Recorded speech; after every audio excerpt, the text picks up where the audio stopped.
ఈరోజు మీరు గమనించండి, యేసు ప్రభు ఈ భూమి మీదకి వచ్చి 33.5 సంవత్సరాలు కాలాన్ని జీవించుకుంటూ వచ్చాడు. కానీ ఈరోజు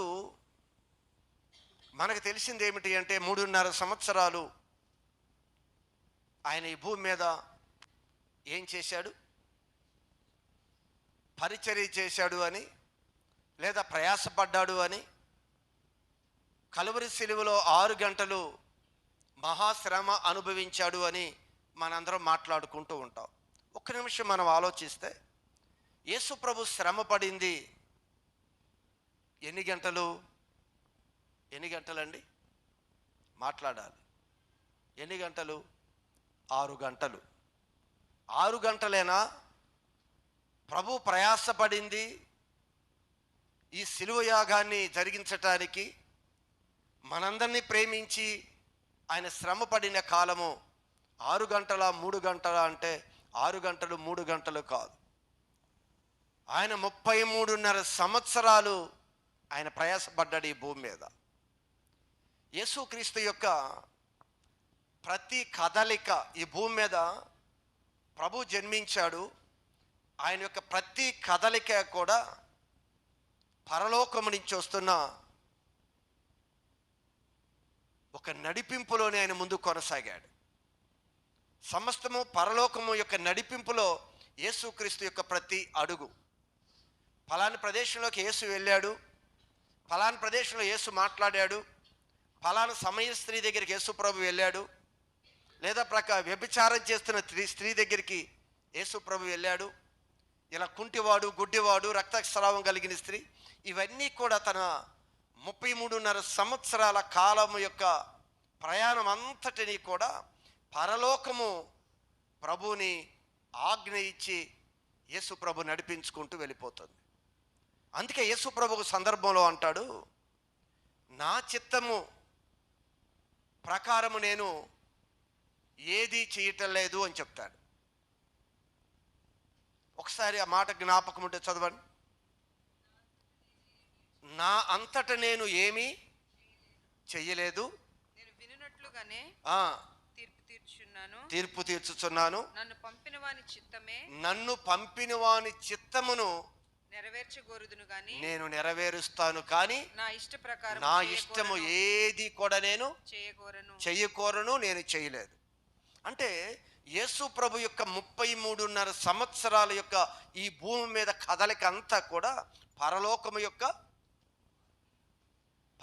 యొక్క నడిపింపు. పరలోకం నడిపిస్తుంది. ఆయన ఎక్కడికి వెళ్ళాలో, ఎక్కడ కూర్చోవాలో, ఏం మాట్లాడాలో అతను ఆయన స్వాధీనంలో ఆయన లేడు. పూర్తిగా కూడా పరలోకం నడిపిస్తూ ఉంది యేసు ప్రభుని ఈ భూమి మీద. ఆయన శ్రమ పడిన కాలము కొద్ది కాలం అంటే 33.5 సంవత్సరాలు కూడా ఆయన ప్రయాసపడ్డాడు. భూమి మీద పుట్టిన దినము నుండి ఆయన మరణించి పరలోకానికి పునరుద్ధానుడై తిరిగి వెళ్ళిపోయే వరకు కూడా చాలా ప్రయాసపడ్డాడు ఈ భూమి మీద ప్రభు. మనం బైబిల్ గ్రంథంలో చూస్తున్నప్పుడు యేసు ప్రభు చాలా పరిస్థితుల మధ్య వెళ్ళిపోయాడు. అవమానాలు, నిందలు, హేళన, దూషణ, ఉమ్మి వేశారు, గుద్దారు, రకరకాల హింసలు పెట్టుకుంటూ వచ్చారు. బట్టలు ఓడదీశారు, సిలువును పెట్టారు, పొడిచారు, రక్తం గారిచ్చారు, రోడ్ల మీద ఈడ్చుకొని వెళ్ళారు. అసలు అవన్నీ పరిస్థితి చూస్తే బైబిల్ గ్రంథంలో చెప్పిన ఒక భయంకరమైన దొంగ ఎవరికి కూడా వేయని భయంకరమైన శిక్ష ఆ దినాల యేసు ప్రభు అనుభవించుకుంటూ వచ్చాడు. మీరు గమనించగలిగితే యేసు క్రీస్తు జీవితంలో జరిగిన ఈ సంఘటనలు అన్నీ కూడా, చాలా సంఘటనలు జరిగేవి ఆయన జీవితంలో. ప్రతిదీ పరలోకము అనుమతిస్తేనే ఆయన జీవితంలోకి అవన్నీ వచ్చాయి. దేవుడు అనుమతిస్తేనే ఆయన మీదకు ముళ్ళ కిరీటం వచ్చింది. ఆయన అనుమతించాడు కనుక ఉమ్మి వేశారు. తండ్రి నలుగుగొట్టుట తండ్రికి ఇష్టమాయను. ఈ నలగగొట్టడానికి యేసు ప్రభువుని ఈ భూమి మీద పరిస్థితుల మధ్య పరలోకము పర్మిషన్ ఇచ్చింది. దేవుడు పర్మిషన్ ఇవ్వకపోతే యేసు ప్రభువును ముట్టడానికి కానీ మాట్లాడటానికి కానీ ఎవరికి అవకాశమే లేదు.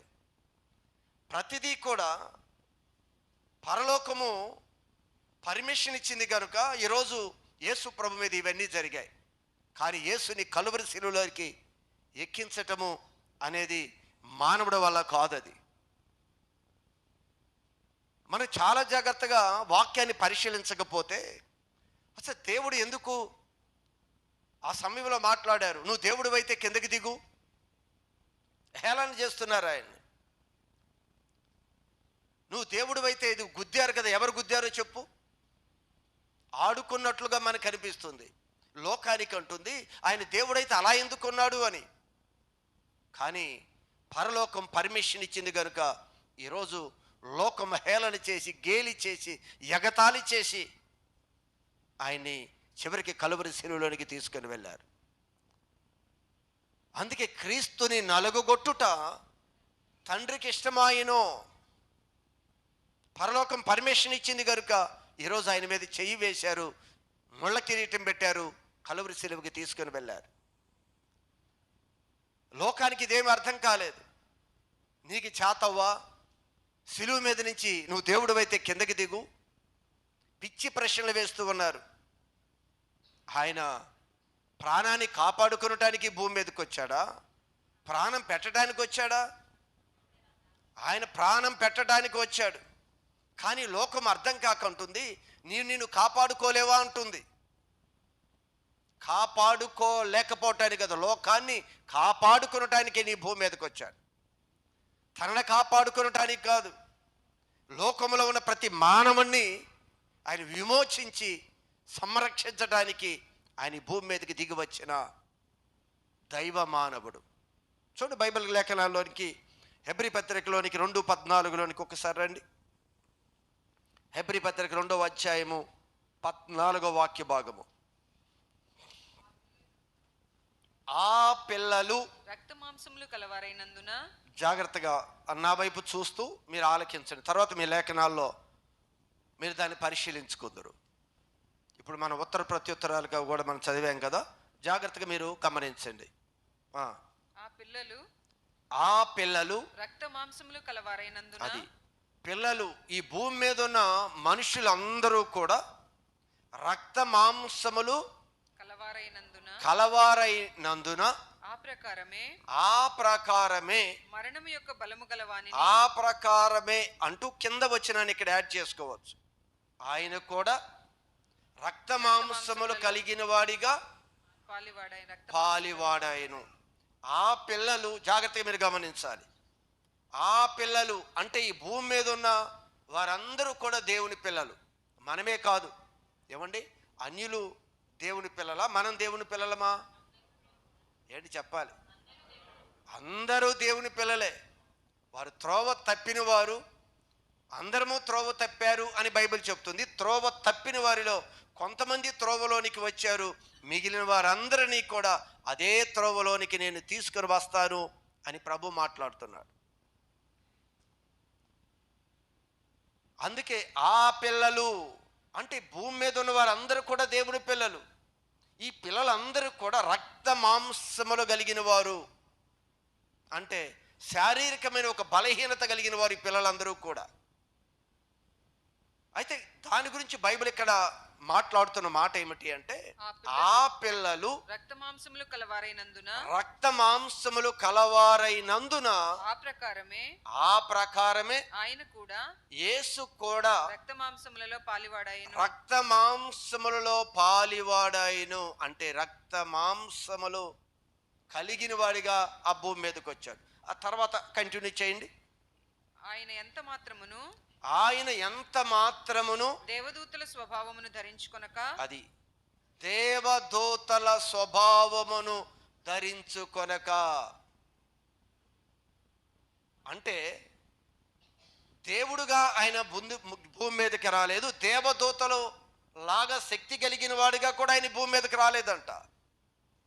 మనుషులు నా పిల్లలు రక్త మాంసములు కలిగిన వారిగా ఉన్నారు, అలానే ఆయన కూడా అంట ఆ రక్త మాంసములో పాలివారిగా, రక్త మాంసములు కలిగిన వ్యక్తిగా ఆయన భూమి మీదకి వచ్చాడు అంటూ మరి చదువుదాం ఆ మాటని. ఆయన ఎంత మాత్రమును ఆయన ఎంత మాత్రమును దేవదూతల స్వభావమును ధరించుకొనక, దేవదూతల స్వభావమును ధరించుకొనక.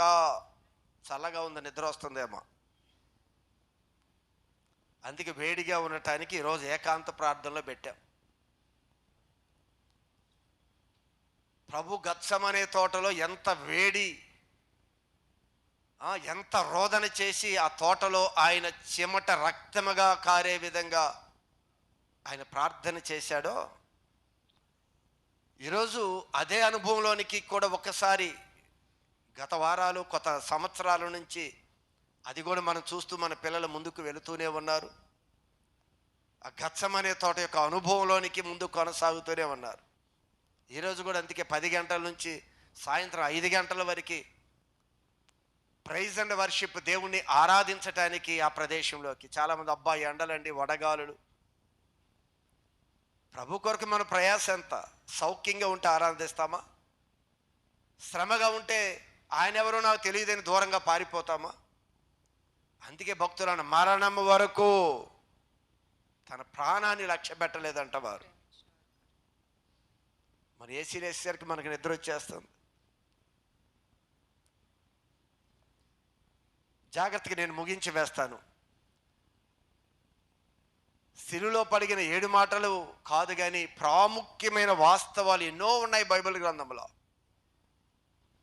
అసలు యేసు ఎలా వచ్చాడు, దేవుడి భూమి మీదకి ఎలా వచ్చాడు, ఏం చేత కానివాడిలాగా సిలువ వేయబడ్డాడు ఈరోజు లోకం అంటున్నట్లుగా అంటే, బైబిల్ చెప్తుంది ఆయన వచ్చినదంట, ఇదిగో నా పిల్లలు రక్త మాంసము కలిగిన వారు కనుక నేను కూడా అలాంటి రక్త మాంసములు కలిగిన వాడిగానే వచ్చాను. ఏ పరిస్థితుల్లో కూడా దేవదూతల స్వభావాన్ని ధరించుకొనక, అబ్రహాము సంతాన స్వభావమును, అబ్రహాము యొక్క సంతాన స్వభావమును ధరించుకొని ఉన్నాడు.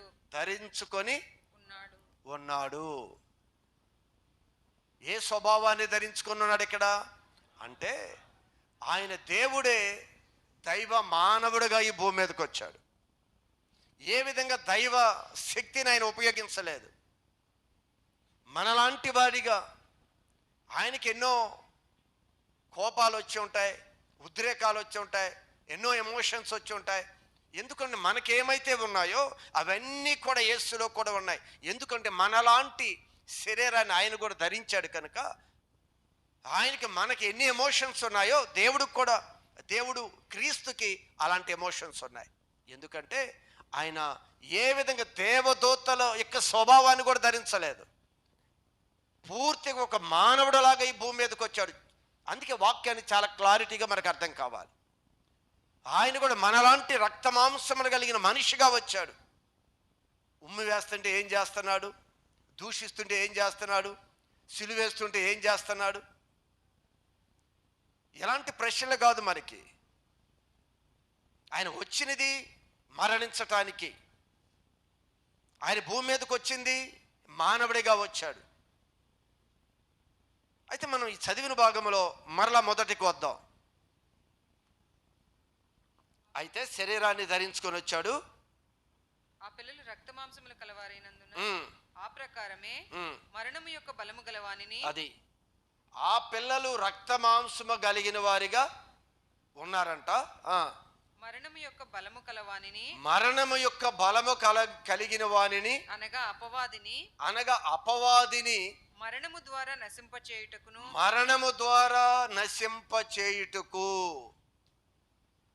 మరణము యొక్క బలం, పాపము యొక్క జీతము మరణము. ఆ మనుషులందరూ రక్త మాంసములు కలిగిన వారు కదా, వాళ్ళందరూ కొన్ని బలహీనతలతో పాపం చేశారు. ఈ పాపం వల్ల ఏమవుతుందంటే మరణం వారి మీద ఏలుబడి చేస్తుంది. ఈ మరణ బలము అపవాది సాతానిది బలం ఏంటి అంటే, ఆ పాపము మనలో ఉంది కనుక వాడికి బలం మనని మరణంలోనికి పాతాళంలోనికి తీసుకుని వెళ్ళే ఒక బలవంతుడిగా ఉన్నాడు సాతాను. ఇప్పుడు ప్రభు అంటాడు, నేను కూడా మీలాంటి రక్త మాంసములు కలిగిన వ్యక్తిగా ఈ భూమి మీదకి వచ్చాను. వచ్చి ఇప్పుడు చదువుదాం. వానిని మరణము యొక్క బలము అంటే మనను మరణములోనికి తీసుకువెళ్ళగలిగే బలము పాపానికి ఉంది. ఆ పాపం వలన సాతాను అపవాది తన బలాన్ని ఉపయోగిస్తున్నాడు. ఇప్పుడు యేసు ఏం చేయబోతున్నాడో తెలుసా? అపవాదిని మరణము ద్వారా నశింపచేయుటకు, తన మరణము ద్వారా వీడిని నశింప చేయాలి. మరణ బలాన్ని తీసివేసి మరణం నుండి మనిషిని విమోచించటానికి, ఆయన మరణించటానికి ఈ భూమి మీదకి వచ్చాడు. పాపం యొక్క జీతము మరణము. ఈ పాపాన్ని కొట్టివేసి మరణ బలాన్ని తీసివేసి మనిషిని విమోచించడానికి ఆయన మనలాంటి రక్త మాంసములు కలిగిన వాడిగా వచ్చి ఆయన మరణం ద్వారా ఎవరిని? అపవాదిని నశింపజేశాడు. పాతాళములోనికి మన తీసుకొని వెళుతున్న సాతాను, అపవాది అనే ఆ బలవంతుడు అనుకుంటున్న వాడిని ప్రభు తన మరణం ద్వారా తనని నశింపచేశాడు అని రాయబడి ఉంది. జీవితకాలమంతయు, రెండవది జీవితకాలమంతా కూడా మరణ భయము చేత, మరణం ఎప్పుడు చచ్చిపోతామో మరణ వార్త వినగానే తల్లడిల్లిపోతూ ఉన్నాం మనం. అంటే మరణ భయము చేత దాస్యముకు లోబడిన తన పిల్లలను విడిపించటానికి ఆయన రక్త మాంసములు కలిగిన వాడిగా భూమి మీదకి వచ్చాడు. జాగ్రత్త గమనించాలి. యేసు ప్రభు ఎందుకు ఎలా ఈ భూమి మీదకి వచ్చాడు అంటే మనలాంటి వ్యక్తిగా ఈ భూమి మీదకి వచ్చాడు అనే విషయాన్ని మీరు పూర్తిగా గమనించాలి. మనలాంటి స్వభావం, మనలాంటి శరీరం. ఈ శరీరంతో వచ్చిన యేసు ఈ మరణం బలము కలిగిన అపవాదిని నాశనం చేయటానికి, మరణ బంధకాల ఉన్న ప్రజలందరినీ బయటికి విడిపించటానికి ఆయన కూడా శరీరాన్ని ధరించుకొని వచ్చి ఈరోజు కలువరి శిలువలోకి వెళ్ళాడు. ఇదిగో మన పాపాలన్నీ, మన శాపమంతా తన మీద వేసుకొని ఆయన కలువరి శిలువలోకి వెళ్ళి అక్కడ ఆయన మరణించాడు. ఎప్పుడైతే ఆయన మరణించాడో మన మీద ఉన్న ఆ మరణ బలము, ఆ మరణం యొక్క బలం పూర్తిగా అది తొలగిపోయింది. మన మీదకి మరణం ఏలుబడి చేయడానికి లేదు ఇంకా. అందుకే మన అందరినీ బంధకాల నుంచి బయటికి తీసుకొచ్చాడు. మరణ భయాలు లేవు మనకే. యేసు భూమి మీదకి వచ్చి ఆయన చేసిన గొప్ప త్యాగం ఏమిటి అంటే అపవాదిని నశింపజేశాడంటే మరణం యొక్క బలాన్ని పూర్తిగా సమాధి చేశాడు. ఆ భయంతో బంధకాల్లో ఉన్న మనందరినీ కూడా ఆయన బయటికి తీసుకొచ్చి మనందరినీ కూడా విడిపించాడు. ఆనందించండి, మరలా చెప్పుతున్నారు మీరు ఆనందించండి అని చెప్పాడు. మరణ బంధకాలు లేవు, శాపం లేదు. శాపం నుంచి, బంధకాల నుంచి నేను మిమ్మల్ని బయటికి తీసుకొని వచ్చాను. ఇక అపవాది నిన్ను మరణానికి తీసుకుని వెళ్ళటానికి వాడికి శక్తి లేదు. పాపం వలన వాడికి బలం వచ్చింది. ఆ పాపాన్ని ప్రభు తన మీద వేసుకొని, ఆ శాపాన్ని తన మీద వేసుకొని ఆయన పరమాత్ముడైన ఆ పరిశుద్ధుడైన దేవుడు కలువరి శిలువలోకి వెళ్ళి మరణించాడు. దేవుడుగా వస్తే సిలువేయగలమా? ఏమండి, ఏమీ చేయలేం.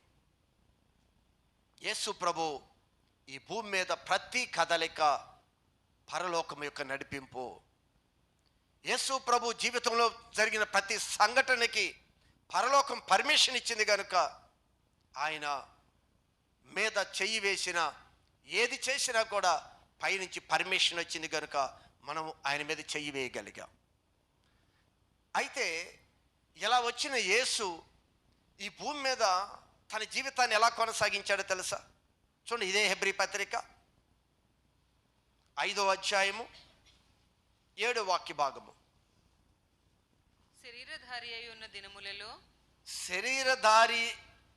ఉన్న దినములలో ఎవరు? యేసు. శరీరధారిగా అంటే ఏం ధరించుకొని వచ్చాడు ఆయన? ఎలాంటి మనలాంటి వ్యక్తిగానే భూమి మీదకి వచ్చాడు. జాగ్రత్తగా గమనించండి. యేసు ఎందుకు అలా ప్రార్థన చేశాడు? ఎందుకు తండ్రి అన్నాడు?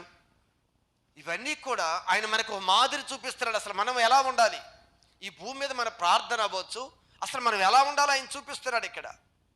అందుకు మనలాంటి వ్యక్తిగా వచ్చిన యేసు ఇక్కడ ఎలా ఉన్నాడో చూద్దాం.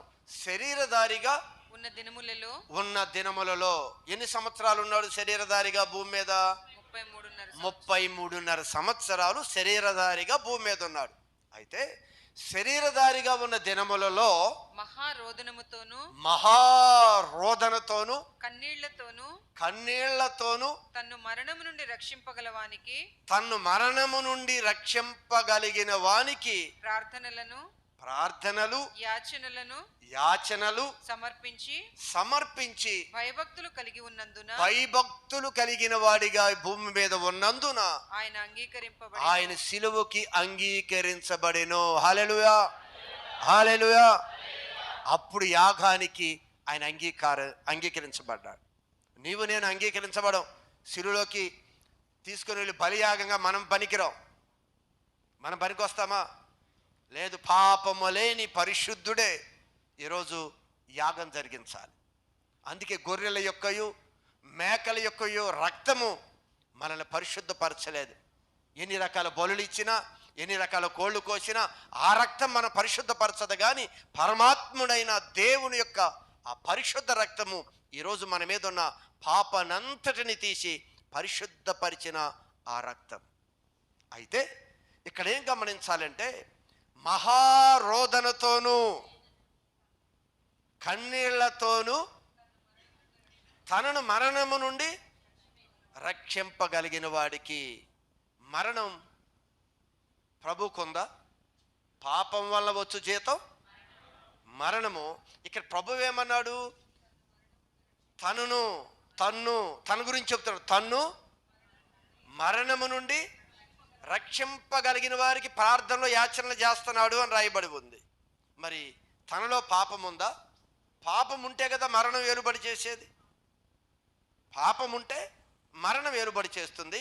కానీ ఇక్కడ రాయబడి ఉన్న మాట ఏమిటి అంటే, తనను మరణము నుండి రక్షింపగలిగిన వాడు అంటే అర్థం ఏమిటి అంటే, ఆయన శరీరధారిగా ఈ భూమి మీద ఉన్న దినాలలో పాపాన్ని అంటనివ్వకుండా పరిశుద్ధంగా జీవించటానికి ఆయన మహారోదనతో ప్రార్థన చేశాడు.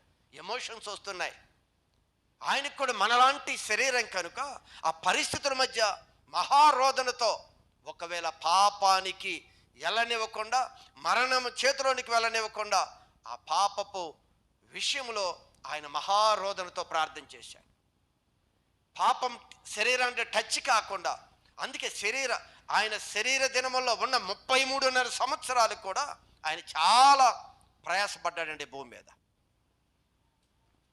చివరి 3 గంటలు 6 గంటలు కాదు, 33.5 సంవత్సరాలు తన శరీరాన్ని పరిశుద్ధంగా ఉంచుకోవటానికి, నీతిగా నడవటానికి ఆయన మహారోదనతో తనని మరణము నుంచి రక్షించేవాడికి ప్రార్థన చేస్తున్నాడు. ఆ మరణ పరిస్థితిలోకి వెళ్ళకుండా పరిశుద్ధతని కాపాడుకుంటూ చేసిన యాగం ఆయన. ఎంత ప్రయాసపడ్డాడో తెలుసా? అందుకే ఆయన కలువరి సిలువకి అంగీకరించబడ్డాడు. ఒక పరిశుద్ధమైన యాగానికి ఆయన అంగీకరించబడ్డాడు అంటే, ఆయన 33.5 సంవత్సరాలు తన యొక్క దేహాన్ని, తన మనస్సుని, ఆలోచనని అన్నీ కాపాడుకునటానికి మహారోదనతో ప్రార్థన ప్రార్థన ప్రార్థన ప్రార్థన. ఎంత ప్రార్థన అంటే, ఆయన చెమట రక్తంగా మార్చబడింది, రక్త బిందువులుగా పడ్డాయంట. ఆ ప్రార్థనలో నరాలు చిట్లిపోయాయేమో మరి. చెమట వచ్చే ప్రదేశంలో రక్తం పొట్లు పడిపోయాయంట గెత్సెమనే తోటలో ప్రార్థన చేస్తున్నప్పుడు. గమనించండి సంగమా, ప్రభు మనలాంటి శరీరాన్ని బట్టి ఇక్కడికి వచ్చాడు. కొన్ని మాటలు చదువుతున్నప్పుడు అదేంటి, ఆయన దేవుడు కదా, ఆయనంటే ఆయనకి ప్రార్థన చేస్తాడు, అదేంటి ఎలా ప్రార్థన చేస్తాడు? అందుకే వాక్యము జాగ్రత్తగా మనం అర్థం చేసుకోవాలి. ఎలాంటి పరిస్థితుల్లో కూడా దేవదూతల స్వభావం కూడా ధరించలేదు. ఖచ్చితంగా అబ్రహాము ఏ విధంగా ఈ భూమి మీద ఉన్నాడు, ఆయన సంతానంలో ఒక వ్యక్తిగానే వచ్చాడు. కానీ ఎలా పరిశుద్ధంగా ఉండగలిగాడు, ఎలా యాగానికి ఆయన యోగ్యుడయ్యాడు అంటే, కన్యక గర్భంలో వచ్చిన యేసు తన యాగానికి వెళ్ళే వరకు కూడా మహారోదనతో, అందుకే ఆ మాటలు గుర్తుంచుకోవాలి మనం. ఆయనకి అన్నీ తెలుసు బలహీనతలు, ఎందుకంటే అన్ని బలహీనతలు ఆయనకి వచ్చాయి. అన్నిటిని జయించుకొని వెళ్ళిపోయాడు కనుక ఈరోజు బలహీనతలో ఉన్న మనకు సహాయం చేయగలడు. ఏ పరిస్థితిలో ఉన్న మనకు సహాయం చేయగలడు ఆయన. ఆ పరిస్థితుల మధ్య నుంచి ఆయన మనందరినీ కూడా విమోచించుకుంటూ వచ్చాడు. అందుకే మరణ భయం లేదు ఇంకా మనకి, మరణ భయం లేదు ఇక. మీరు గమనించండి, ఎలా పర్మిషన్ లేకపోతే ప్రభు మీద ఏం జరిగేవి కాదు. ఒక్క సందర్భాన్ని చూడండి, ఆయన ఎలా హేళన చేశారో. ఒకసారి బైబిల్ గ్రంథంలో మత్తయి సువార్త 27వ అధ్యాయంలోనికి వద్దాం ఒక్కసారి.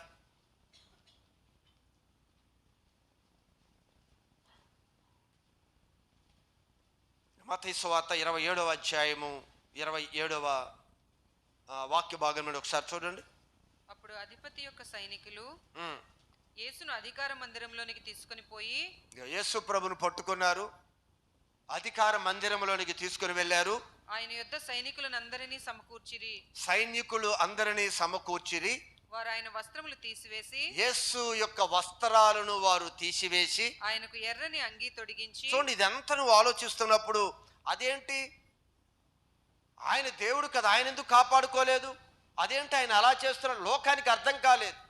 ఈరోజు క్రైస్తవుడిగా నీకు వాక్యం అర్థమైతే నీకు అర్థమవుతాయి, లేకపోతే వాస్తవ సత్యాలు నీకు అర్థం కావు. అదేంటి సైనికులు పట్టుకుంటే ఏమీ చేయలేని వాడిగా ఉన్నాడు?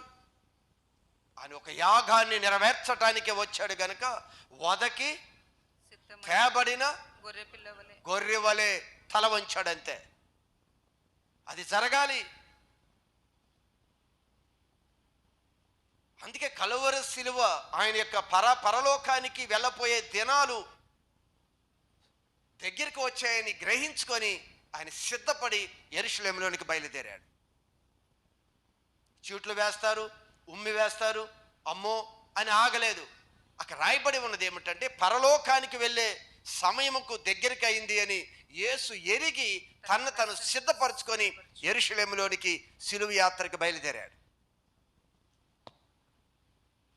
అవన్నీ జరిగి తీరాలి. అందుకే దేది అడ్డగించలేదు ఆయన. తప్పించాలని ఎన్ని రకాలుగా రాజులు ప్రయత్నం చేసినా యేసు తప్పుకొనటానికి ఒప్పుకోలేదు. అయ్యా నువ్వు ఒక మాట చెప్పు, ఈ శిక్ష నుంచి తప్పిస్తాం, ఏం మాట్లాడలేదు. ఎందుకు అంటే ఆ యాగం కంపల్సరిగా, ఇదిగో రక్త మాంసములు కలిగిన పిల్లల కొరకు ఖచ్చితంగా మరణించటానికి వచ్చిన ప్రభు దానికి తీర్మానం చేసుకుని యేసు తన అడుగులు వేసుకుంటూ వెళ్ళాడు. చూడండి ఎంత అవమానించారు. యేసు యొక్క వస్త్రాలు తీసివేసి ఎర్రని అంగి తొడిగించి ముళ్ళ కిరీటమును అల్లి ఆయన తలకు పెట్టి ఒక రెల్లు ఆయన కుడి చేతిలో ఉంచి. చూడండి ఎగతాళిగా జోకర్లాగా ఎలా చేశారో చూశారా? అందుకు లోకం అనుకుంటుంది ఈయనేం దేవుడు. ఏంటో అర్థం కాలేదు లోకానికి. ఈరోజు లోకంలో ఒక్కొక్కరు తెలుసుకొని సత్య మార్గంలోకి ప్రవాహంలాగా వస్తుంటే ఎరగని వారి కనిపిస్తున్న ఏంటో తెలుసా? ఇవే దృశ్యాలు కనిపిస్తున్నాయి. దేవుడు అలాంటి వాడు కదా, ఇదేంటి ఎలా జరుగుతుంది అని. ఆయన మనుషుల కొరకు ఒక యాగాన్ని చేయడానికి వచ్చాడు అనే విషయాన్ని లోకానికి అర్థం కాలేదు. ఓ పరిశుద్ధమైన యాగం ఇక్కడ జరుగుతుందని అర్థం కాలేదు. రెల్లు చేతులు పెట్టారంట. ఆయన ఎదుట మోకాళ్ళుని యూదుల రాజా నీకు శుభమని. యూదుల రాజా, అబ్బో నువ్వు రాజువి అని అంటున్నారు కదా, ఏంటి నువ్వు రాజువా అని ఎగతాళి చేయటానికి యూదుల రాజా నీకు శుభమని ఆయనను అపహసించి అది ఎగతాళి చేస్తూ ఆయన మీద ఉమ్మి వేసి. చూడు ఉమ్మి వేసి ఏం చేస్తున్నా తెలుసా? వస్త్రాల బోడదీసి ఏదో ఒక వస్త్రాన్ని చుట్టి ముళ్ళ కిరీటము తల మీద పెట్టి ఎగతాళి చేస్తూ ఉమ్మి వేస్తూ ఆ రెల్లుని తీసుకొని దానితో ఆయన తల మీద కొట్టిరి. ఆ రెల్లుని తీసుకొని పిచ్చోళ్లతో మనం చేస్తూ ఉంటారు కదా, పిల్లలు రోడ్ల మీద పిచ్చోళ్ళు వెళుతుంటే పిల్లలు రాళ్ళు ఇసురుతూ ఉంటారు కదా, దేవుడు మన కొరకు ఆయన చేసిన, ఆయన చూపిన ప్రేమ ఏంటో ఏ రోజైనా మనకు అర్థమైందా? అసలు ఆయన ఎంత చేశాడో, మనం ఆయన కొరకు అసలు ఏం చేస్తున్నాం ఏ రోజైనా ఆలోచించామా? మన జీవితంలో ప్రభు కొరకు అసలు మనం ప్రయాసపడింది ఏమన్నా ఉందా? ఏదో లోకం వైపు, లోక పద్ధతుల వైపు, ఆచారాల వైపు ఏదో పరిగెత్తుతున్నామే కానీ మన దేవుని యొక్క మనస్సుని గాయపరుస్తున్నామనే ఆలోచన ఏ క్షణంలో కూడా మనిషికి లేదు, ముఖ్యంగా క్రైస్తవుడికి లేదు. చూడు ఇంకేం జరిగిందో అక్కడ. ఆయన అపహసించిన తరువాత ఆయన మీద ఉన్న అంగిని తీసివేసి ఆయన వస్త్రములు ఆయనకు తొడిగించి సిలువ వేయుటకు ఆయన తీసుకుని ఆ పోయి అంగీని తీసివేశారు, మరలా వస్త్రాలు తడిగి చీనులో తీసుకు ఆ కింద భాగంలో కొన్ని వచనాలు ఉంటాయి. ఆ మార్గంలో వెళ్ళుచుండిన వారు, ఆ మార్గంలో వెళ్ళుచుండిన వారు తలలూచుచు దేవాలయమును పడగొట్టి 3 దినములలో కట్టువాడా, దేవాలయాన్ని పడగొట్టి 3 దినాలలో కట్టువాడా నిన్ను నీవే నువ్వు కాపాడుకోవయ్యా. ముందు ఏంది ఈ దేవాలయాన్ని పడగొట్టి 3 దినాల్లో కడతానని చెప్పావు కదా, నువ్వు అది కట్టేవాడివే, ముందు ఇక్కడి నుంచి దిగు, నువ్వు కాపాడుకో. హేళన. ఆయన ఈ శరీరం అనే దేవాలయం గురించి చెప్పాడని వారికి తెలియదు. ఈ శరీరం అనే ఈ దేవాలయాన్ని కలువరి శిలువలో మరణించి మరలా తిరిగి 3వ దినాన లెగుస్తాడు అని చెప్పిన ఆ మర్మం వాళ్ళకి అర్థం కాక, దేవాలయాన్ని పడగొట్టి 3 దినాల్లో కడతాను అని చెప్పావు కదా అని ఈ భూ సంబంధమైన ఒక దేవాలయం గురించి ఆలోచిస్తున్నారు వారు. ఆయన దేని గురించి చెప్పాడు? ఆయన శరీరం అనే ఈ దేవాలయాన్ని కలువరి శిలువలో అది పెట్టి 3 దినాల తర్వాత మరలా పునరుద్ధానుడై తిరిగి లేచే విషయం గురించి ఆయన చెప్పాడు. ఎగతాళి చేస్తున్నారు అర్థం కాని వారందరూ కూడా. నీవు దేవుని కుమారుడివైతే, నీవు దేవుని కుమారుడివి అయితే సిలువ మీద నుండి దిగుమని చెప్పుచు, అక్కడి నుంచి దిగమని చెప్పుచు ఆయన దూషించారు. అలాగే నువ్వు దేవుడి కుమారుడివి అయితే దిగటానికి వచ్చాడా? ఏమో సిలువ మీదకి ఎక్కటానికి వచ్చాడా, దిగటానికి వచ్చాడు? ఈయన ఎక్కటానికి, ప్రాణం పెట్టటానికి వచ్చాను, అనేకుల కొరకు విమోచన క్రయధనముగా నా ప్రాణాన్ని ఇవ్వటానికి నేను వచ్చాను. విమోచన, నా పిల్లల పాపం నుంచి విమోచించటానికి క్రయధనంగా నా ప్రాణాన్ని ఇవ్వటానికి వచ్చాను. వీళ్ళు అంటారు నువ్వు దేవుడు అయితే దిగు. అలాగే శాస్త్రులు పెద్దలను ప్రధాన యాజకులు కూడా, శాస్త్రులు పెద్దలు ప్రధాన యాజకులు కూడా ఆయనను అపహసించుచు వీడు ఇతరులను రక్షించెను, ఇతడు ఇతరులను రక్షించెను, తన్ను తానే రక్షించుకొనలేడు, తన్ను తానే రక్షించుకోలేడు. ఇశ్రాయేలు రాజు కదా, ఇప్పుడు సిలువ మీద నుండి దిగిన ఎడల ఏమంటున్నారు తెలుసుగా? వాడు ఏమన్నాడు అక్కడ? వీడు వాడంట ఇతరులను రక్షించెను, తన్ను తానే రక్షించుకొనలేడు. తను తానే రక్షించడు, ఇంకెవరిని బయట రక్షిస్తాడు ఈయన? ఏది ఇప్పుడు ఈయన రక్షించుకుంటే కదా లోకానంతా రక్షిస్తారనుకుంటున్నాడు. రాజుగా వచ్చి ఏదో జయించి వీళ్ళందరినీ విడిపిస్తారు అనుకుంటున్నారు వీరు. ఆయన ఏ యుద్ధం చేసి ఎవరిని విడిపించాలి, ఎలా విడిపించాలనుకున్నాడు అర్థం కాలేదు. సరే, ఇవన్నీ కూడా మీరు తర్వాత మీరు ధ్యానించండి, చాలా విషయాలు ఉన్నాయి. సమయం ఆల్రెడీ ముందుకు వెళ్ళిపోయింది. మన చాలా సందర్భంలో సిలువను గురించి, సిలువలో ప్రభు పలికిన 7 మాటలు కూడా చివరి క్షణంలో మాట్లాడిన మాటలని చాలా వాల్యుబుల్ వర్డ్స్గా వాటిని తీసుకొని మనం ధ్యానిస్తూ ఉన్నాం. కానీ ఆయన జీవితంలో మాట్లాడిన ప్రతి మాట కూడా చాలా విలువైనది. అందుకే మొదటగా చెప్పాను, ప్రతిదీ కూడా పరలోకం యొక్క నిర్ణయమే భూమి మీద ఆయన నోట్లో నుంచి వచ్చిన మాట అయినా, నడకైనా, పరిస్థితులన్నీ కూడా అక్కడి నుంచే వచ్చాయి. ప్రతిదీ చాలా విలువైనవే. చివరగానే కాదు, ఆ జీవితంలో ఎన్నో మార్లు అదే విషయాలని ఆయన చెప్పుకుంటూనే వచ్చాడు. అయితే ఇక్కడ మనకి సిలువతో పాటు కనిపిస్తుంది ఏమిటి అంటే మొండ్ల కిరీటం. ఏం కనిపిస్తుంది? మొండ్ల కిరీటము. ఏదో పిచ్చాపాటికి అక్కడ ఉన్న ముళ్ళన్నీ తీసుకొచ్చి ఆయన అక్కడ పెట్టలేదు. లేఖనాలు అక్కడ జరుగుతూ ఉంది. ముందుగా రాసిన కొన్ని వందల సంవత్సరాల క్రితం జరిగిన లేఖనాల ప్రకారం ఇవన్నీ జరుగుతూ వచ్చాయి. ఇప్పుడు కొత్తగా రాలేదు. పరలోకము ఎప్పుడో దాన్ని అనుమతించింది.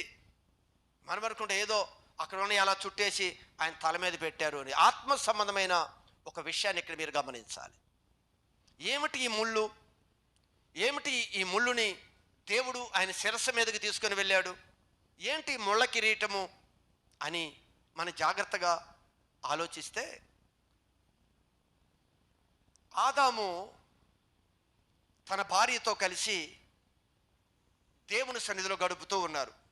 ఏదోను తోట అనే కన్నా దేవుని సన్నిధి అంటే చాలా బాగుంటుంది. దేవుడి సన్నిధిలో గడుపుతూ ఉన్నారు. దేవుడు నియమించిన ఒక ప్రదేశంలో చక్కగా ఉన్నారు.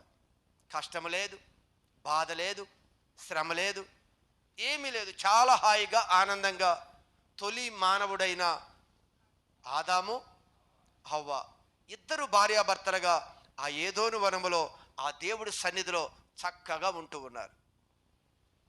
మీరు చాలా జాగ్రత్తగా గమనించండి. వారికి ఆ ప్రదేశంలో కన్నీరు లేదు, వారికి బాధ లేదు.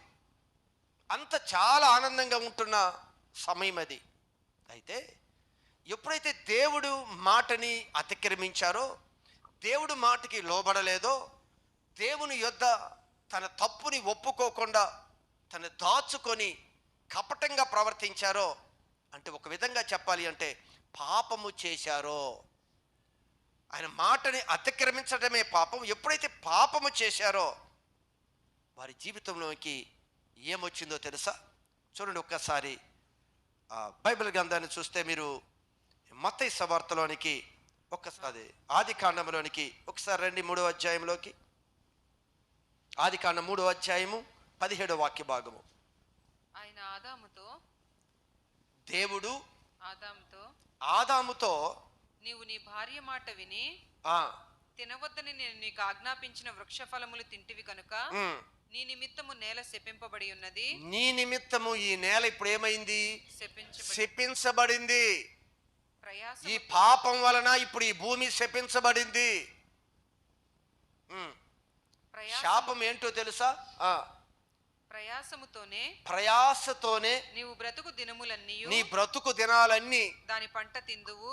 అంటే నువ్వు ప్రయాస పడితేనే నీకు నోటికి ఆహారం వస్తుంది. ఇప్పుడు వరకు ఏ ప్రయాస లేకుండా మంచిది ఇచ్చాను. ఎప్పుడైతే పాపము చేశావో ఏది ఎంటర్ అయిపోయింది? ఇప్పుడు ప్రయాస, శ్రమ అంటున్నాడు. నీవు శ్రమపడి నీవు బ్రతుకు దినములన్నీ, నీవు బ్రతుకు దినాలు ఎన్ని సంవత్సరాలు బ్రతుకుతావో నీ బ్రతుకు దినాలన్నీ కూడా దాని పంట తిందువు.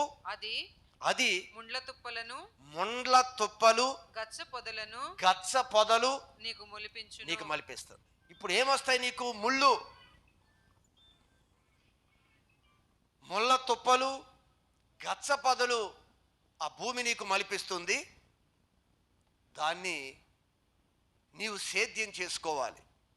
అంటే ఇక్కడ శాపంలో ఏమొచ్చింది అంటే ఇదిగో ముళ్ళు వచ్చేసాయి. ఎప్పుడు ముళ్ళు భూమి మీద లేదు, అప్పటి వరకు భూమి ఈ ముళ్ళు తుప్పలు మొలవలేదు. ఎప్పుడైతే భూమి ఇప్పుడు ఏమైందంటే పాపం వల్ల భూమి శపించబడింది. ఈ శాపమే ఇదిగో ఈ ముళ్ళు, ఈ శాపమే ముళ్ళు. అయితే ఆదాము అప్పటి వరకు దేవుడు సన్నిధిలో ఉన్నాడు. చాలా తన పాదాలు చాలా సున్నితంగా ఉన్నాయి. ఏ రాయి దెబ్బ కానీ, ఏ విధంగా ముళ్ళు గుచ్చుకోవటం కానీ, ఏ ఎండకి కాలు కాలటం కానీ ఏమైనా ఉన్నాయా? అసలు ఏదీ లేదు.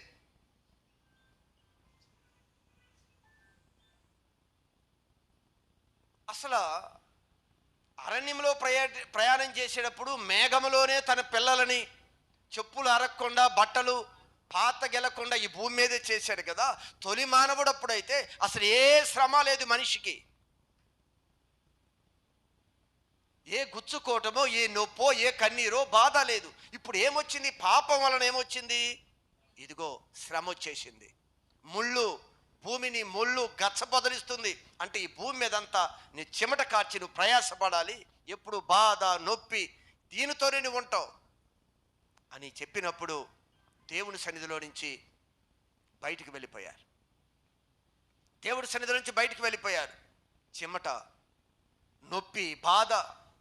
మీరు గమనించండి, దేవుడు అనుకున్నాడు, ఇదిగో ఈ శాపంలోకి వెళ్ళాడు కదా, ఈ ముళ్ళు గుచ్చుకున్నప్పుడు, రాయి గుచ్చుకున్నప్పుడు, పరిస్థితులు వచ్చినప్పుడు, ఇదిగో ఆదాము నా కుమారుడు, ప్రభా నేను పాపం చేయటం వల్లే కదా నాయన ఇది వచ్చింది అని పశ్చాత్తాపడతాడు అనుకున్నాడు.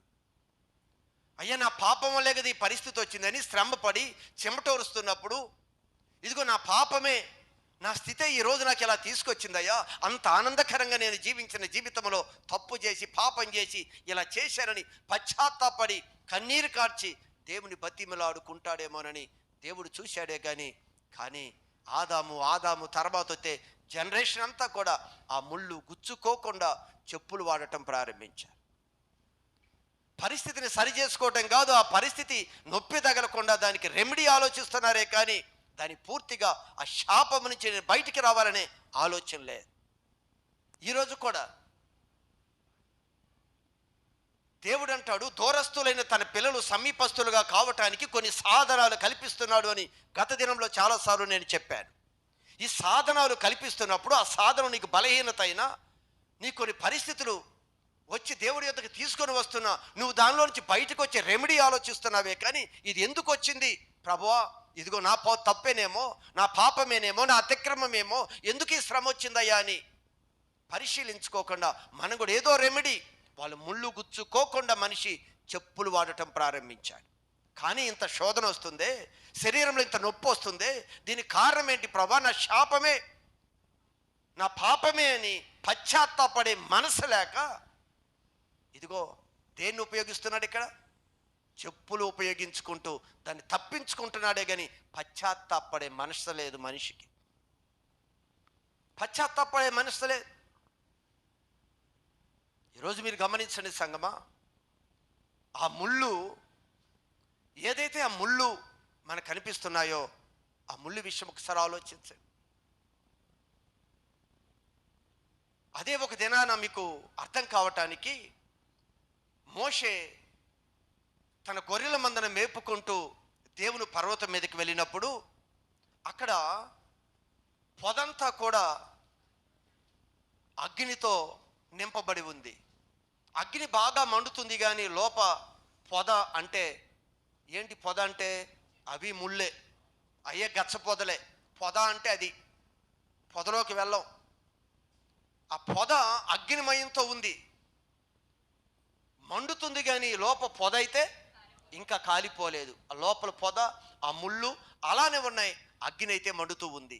అయితే మోషే దాని దగ్గరికి వచ్చినప్పుడు చూస్తున్నాడు, ఆ ప్రదేశంలో త్వరతపడి ఏమిటి వింత, లోపల ఆ ముళ్ళు ఆ గచ్చ పొదలో కాలిపోవటం లేదు కానీ ఇదిగో అగ్నితో ఇదంతా కూడా మండుతుంది అని త్వరపడి వచ్చాడు చూద్దాము అని మోషే.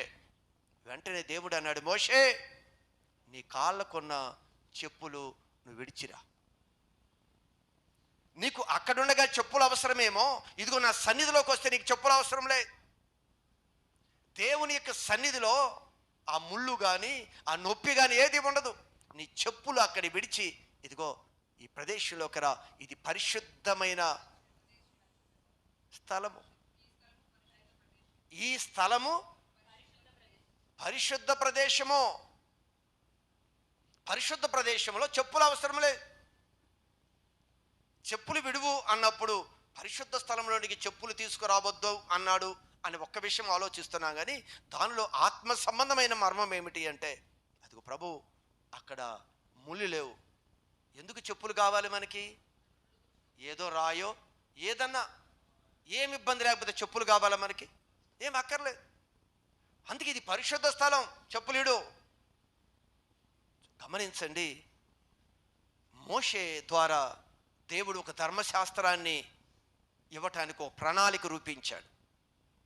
మోషేకు ఒక ధర్మశాస్త్రాన్ని ఇచ్చి ఈ శాపము నుండి వాళ్ళని తాత్కాలికమైన ఒక రిలీఫ్ ఇవ్వటానికి, ధర్మశాస్త్రం ఇవ్వటానికి ఆ ప్రదేశంలోనే మోషే ద్వారా దాన్ని ఇవ్వటానికి దేవుడు ఒక తీర్మానం చేసుకున్నాడు.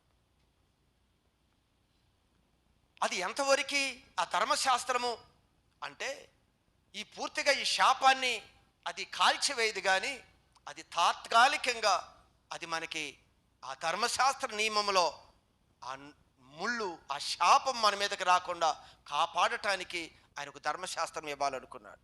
అందుకే అగ్నిలో ముళ్ళి కాలలేదు. ఈ ధర్మశాస్త్రం వలన శాపం పూర్తిగా పోదు. ఈ ధర్మశాస్త్రం ఏం చేస్తుంది అంటే ఆ శాపములో నుండి తాత్కాలికంగా మనల్ని నడిపించుకుంటూ తీసుకొని వస్తుంది చివరికి.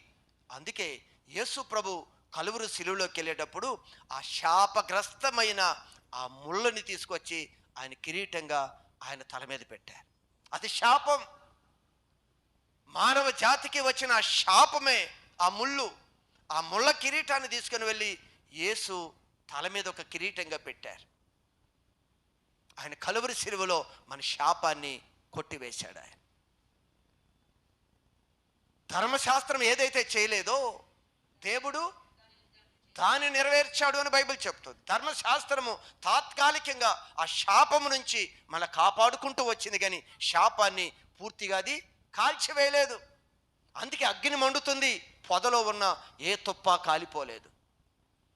ఈ ధర్మశాస్త్రం ఉంది, ఆ శాపం పోలేదు. కానీ ఎప్పుడు శాపం పోయిందంటే ఇది మొండ్ల కిరీటము ఆ శాపగ్రస్తమైంది యేసు తల మీదకి వెళ్ళిందో అప్పుడే మనిషి యొక్క శాపం అంతా కూడా కంప్లీట్ అయిపోయింది. అందుకే దేవుడు మన దోషాలు పాపాలన్నీ ఆయన సిలువ మీదకి తీసుకుని వెళ్ళాడు. ఇదిగో మన శాపమే ఆ ముళ్ళు. అందుకే మనకిక శాపములే, మరణములే. మరణ ముళ్ళుని విరిచివేశాడు ఆయన. ప్రతి క్రైస్తవుడు వాస్తవ సత్యాన్ని గ్రహిస్తే మరణానికి క్రైస్తవుడు భయపడడు. మరణమా నీ ముళ్ళెక్కడా? మరణపు ముళ్ళేంటి? పాపం. మరణమా నీ ముళ్ళెక్కడా? మరణం ముళ్ళెక్కడా అంటే పాపంలో ఉంది. ఆ మరణం మన మీదకి ఏలుబడి చేయటానికి దాని ముళ్ళు మూలం ఎక్కడా? ఈ మరణాన్ని తొలగించాలి అంటే మూలం ఎక్కడంటే ఎక్కడంట? పాపమో. మరణమా నీ ముళ్ళు ఎక్కడా?